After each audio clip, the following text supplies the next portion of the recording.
The objective for this rebuttal is to follow up with Dr. Carrier regarding his questions on the apostolic polity.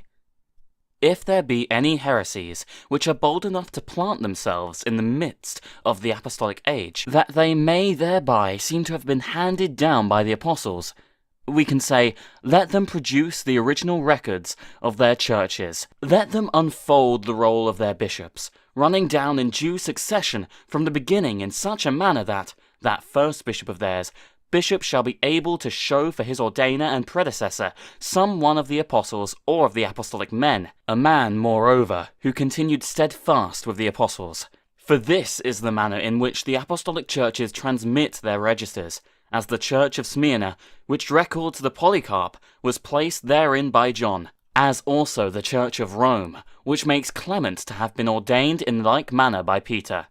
In exactly the same way, the other churches likewise exhibit their several worthies, whom, as having been appointed to their episcopal places by apostles, they regard as transmitters of the apostolic seed.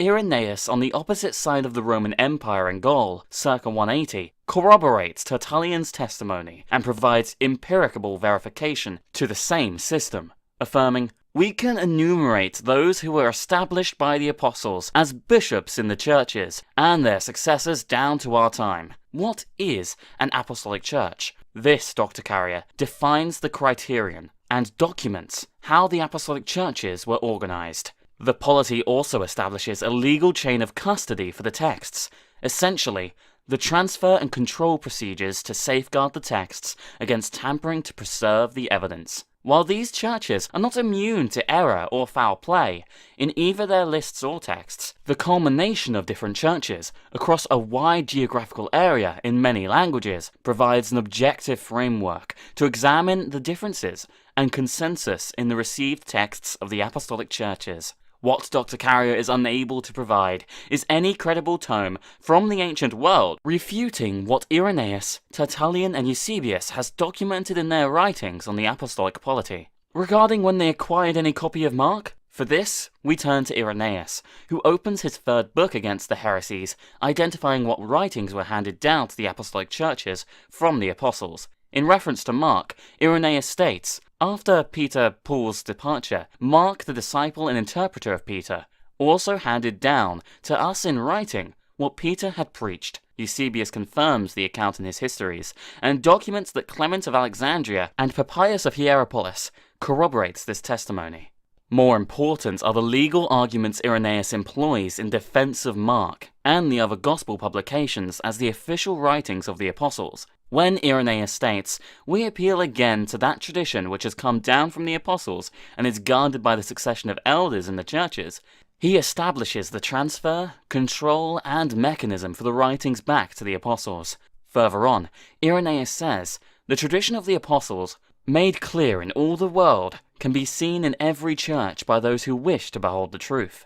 This provides independent attestation of different churches across a wide geographical area, in many languages that witness to the same writings, naming the same authors. The case of Marcion is most relevant to our current inquiry on the LE, since it deals specifically with the originality of gospel readings. Marcion argued in his antithesis that the version of Luke that was current among the apostolic churches was interpolated by the defenders of Judaism. Tertullian approaches the claims of Marcion by subjecting his version of Luke objectively against the texts that have come down in the official churches of Paul. Tertullian appeals to the churches of Corinth, Galatia, Philippines, Thessalonica, Ephesus, and Rome for comparison, and finds that the Gospel of Luke, which we are defending with all our might, has stood its ground from its very first publication, whereas Marcion's Gospel is not known to most people. The same case is made regarding the LE when we examine the official versions of the apostolic churches. Vulgate, Peshitta, and Greek text is essentially in them all. These are the texts to judge them by, Dr. Carrier, not texts of unknown provenance. The reading is in all extent lectionaries and claimed for two of the church's greatest festivals, Easter and Ascension.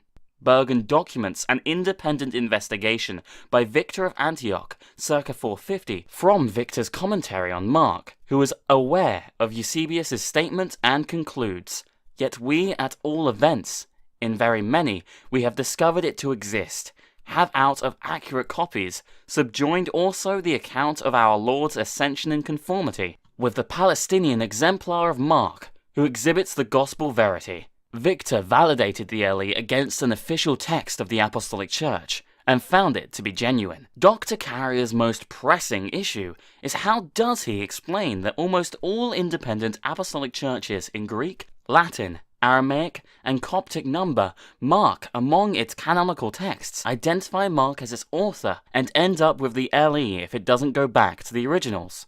Dr. Carrier's Ariston theory is based on a presumption that the LE may have come from two lost works, yet we don't have a copy of those works to verify that premise.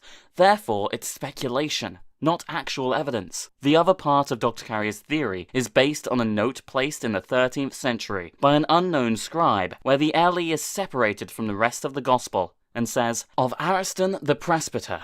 Dr. Carrier insists the scribe must have had access to a historical document to confirm the point. Since we can't read minds of unknown scribes, it amounts to mere speculation. If the meaning of the note was so obvious, Dr. Carrier, why didn't Metzger and Colwell arrive at your conclusion? This further demonstrates the subjectivity of the note. We have copies from two Syriac fathers of the 4th century, Euphrates and Ephraim, which Dr. Carrier admits quotes the LE from the Diatessaron, 2nd century origin, yet dismisses this evidence and 1,000 other manuscripts in favor of a lone Syriac manuscript, whose provenance is unknown. Ambrose, a bishop in Milan, circa 340, quotes the LE on multiple occasions, but Dr. Carrier rejects his testimony, Jerome's Vulgate, and 8,000 Latin copies for one Codex Bobiensis, a document of unknown provenance. Is this how we are to weigh evidence, Dr. Carrier?